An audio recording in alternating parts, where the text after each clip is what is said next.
আজকে আমি আপনাদের দেখাবো লিচু চাষের পাশাপাশি কলার বাগানের চাষ। আলহামদুলিল্লাহ, কত সুন্দর কলার গাছ, হাজার হাজার কলার গাছগুলো এখানে রয়েছে। লিচু বাগানের মধ্যেই কলার চাষ। আলহামদুলিল্লাহ, কত সুন্দর একটি পরিকল্পনা করেই এই কলার চাষ করেছে। দেখুন, কলাগুলো ধরেছে আলহামদুলিল্লাহ।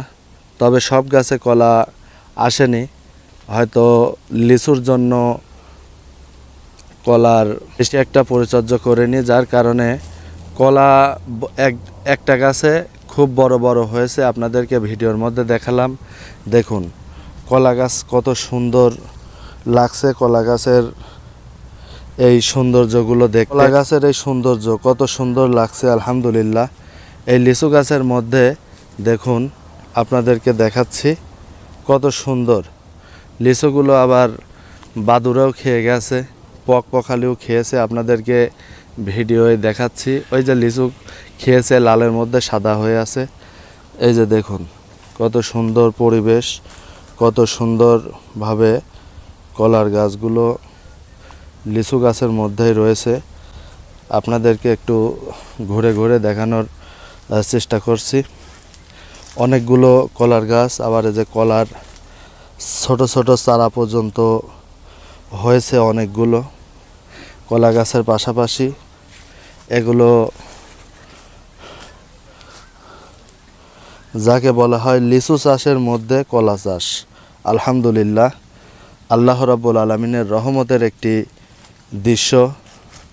আল্লাহ রাব্বুল আলামিন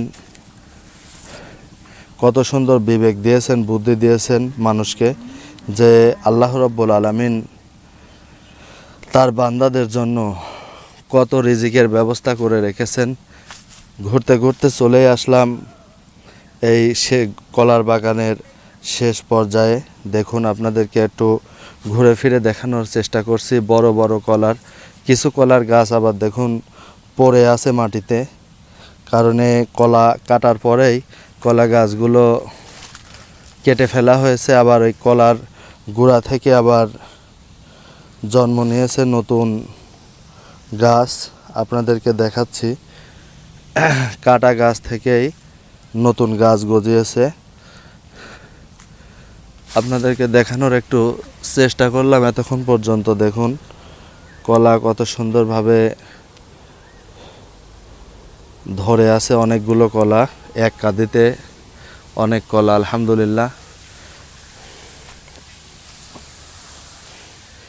এই লিচু গাছের মধ্যে কলার চাষ অনেকেই করে না, কিন্তু এখন আপনাদেরকে ভিডিওর মধ্যে দেখালাম এতক্ষণ পর্যন্ত।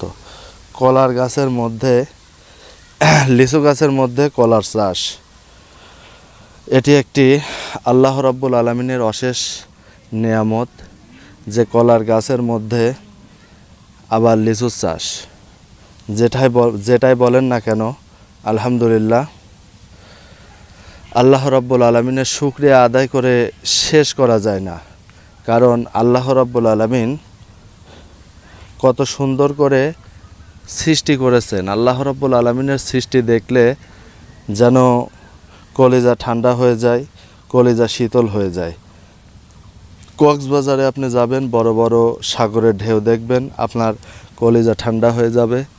ঠিক তেমনি লিচুর মৌসুমে, আমের মৌসুমে, কলার মৌসুমে, যখন যেটার মৌসুম হয়, সেই মৌসুমে যদি আপনি বাগান পরিদর্শন করতে আসেন, তাহলেই এমন দৃশ্যগুলো আপনাদেরকে চোখে মানিয়ে তুলবে। দেখুন কত সুন্দরভাবে গাছগুলো দাঁড়িয়ে দাঁড়িয়ে রয়েছে আল্লাহ রাব্বুল আলামিনের হুকুমে।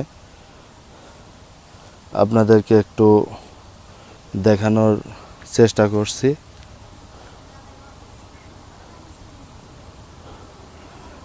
তো সকলে ভালো থাকবেন, সুস্থ থাকবেন, এই কামনা নিয়ে ভিডিওটি আজকের মতো এখানেই শেষ করতে হচ্ছে।